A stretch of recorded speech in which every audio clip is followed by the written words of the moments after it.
Mahavir turning પાસે એક તરફનો રોડ ખોદીને નવો માર્ગ બનાવવાની કામગીરી શરૂ કરવામાં આવી છે, જેના કારણે બીજી તરફ કાળઝાળ ગરમીમાં ભારે ટ્રાફિકની સમસ્યા પણ સર્જાઈ છે. માર્ગની મરામતને પગલે ભારે ટ્રાફિક જામ સર્જાયો છે અને અસહ્ય ગરમીમાં વાહન ચાલકો ટ્રાફિકમાં ફસાતા પરેશાન થઈ ગયા છે. ટ્રાફિક જામની સ્થિતિ હળવી કરવા માટે પ્રયત્નો કરતા પોલીસ તંત્ર માટે પણ આ સમસ્યા વિકટ બની ગઈ હતી.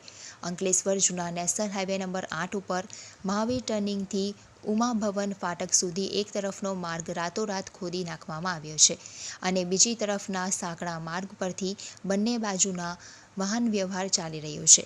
જો કે માર્ગની મરામતને પગલે ભારે ટ્રાફિક જામ સર્જાયું છે અને અસહ્ય ગરમીમાં વાહન ચાલકો ટ્રાફિકમાં ફસાતા પરેશાન થઈ ગયા છે. ટ્રાફિક જામની સ્થિતિને હળવી કરવા માટે પ્રયત્નો કરતા પોલીસ તંત્ર માટે પણ આ સમસ્યા વિકટ બની ગઈ છે અને રાતોરાત રસ્તાને ખોદી નાખ્યા બાદ યુદ્ધના ધોરણે રસ્તો બનાવવામાં આવે તેવી માંગ વાહન ચાલકો કરી રહ્યા છે.